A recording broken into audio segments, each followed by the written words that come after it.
most inspiring Jim Rohn quote for weight loss. Let's jump straight into it. One of the greatest temptations is to just ease up a little bit.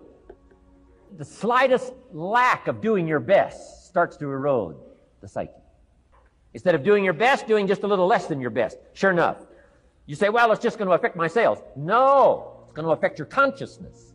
It's going to affect your philosophy. Now you've begun in the slightest way to affect your own philosophy. Here's the problem with the least neglect. Neglect starts as an infection. And if you don't take care of it, it becomes a disease. And one neglect leads to another. And the worst of all, when neglect starts, it diminishes our self-worth, our self-confidence, our self-value. You say, well, how can I get back my self-respect? I'm telling you, you don't have to go to 29 classes. All you have to do is start the smallest discipline that now corresponds to your own philosophy, like I should, and I could, and I will. No longer will I let neglect stack up on me so that I will have the sorry scenario 6 years from now, giving some excuse instead of celebrating my progress.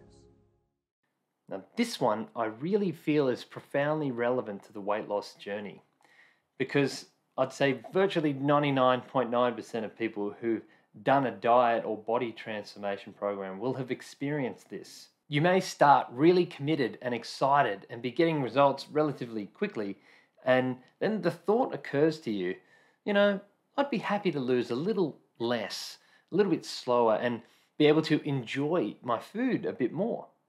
So you start to enjoy some of your favorite treats, and maybe you enjoyed them a little too much, and then it triggers you to want more. And then the cravings are back, and it throws you off that delicate momentum that was building, and it typically leads to quitting the whole effort. The other point is when things have actually gone quite well, and you're in maintenance, and then you encounter this point where you feel a sense of maybe overconfidence in yourself and how well you're doing, and how much you have all your cravings and commitment under control. And the thought occurs to you that you wouldn't mind indulging your taste buds a little bit more, and you're doing so well, so it won't matter. And you'll be fine, and you'll get back into it immediately. And then you do it once, and all is well, but that success kind of makes you think you have the power to indulge whenever and get straight back into it. And maybe you do, but you find that you're doing it more often. And at first it was once a month, then it's every 2 weeks, then you find yourself craving it again and doing it every other week, and then every couple of days, and then now you're back to indulging every day, and you're confused about how you got back here. It's snuck in under the radar, and before you know it, you're allowing it all the time, and find it difficult to say no to yourself in any circumstance. Now, this doesn't mean that you have to be perfect all the time and never ever eat anything unhealthy, and if you do, then you're doomed. This is just as toxic to staying on the path as well. The trick is not to be too strict or too loose with your approach. Doing all this in a balanced way is the way to succeed. The key is in the attitude and mindset you bring to the times you do indulge. Instead of saying to yourself that it's okay that you're doing it, you say, this is a slippery slope, and I know it isn't going to help, but I'm going to do it anyway because I want to enjoy myself in this moment.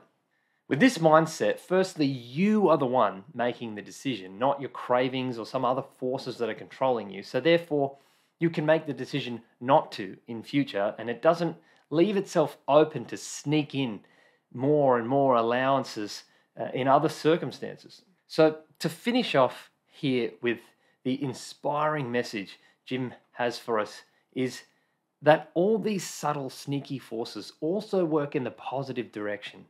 All it takes is to start a simple discipline, and you'll do more as you pay attention to the returns that you get from it. The important part is making sure it is a small step. The reality is that us humans just are not capable of making massive shifts in our lifestyle overnight. The smaller the change you make, the more likely it is to stick. And then you move on to the next one, and before you know it, you've arrived. I hope you enjoyed that. Like, subscribe, do all that good stuff, and share it with a friend if you think it could make a difference for them. I'll see you next time.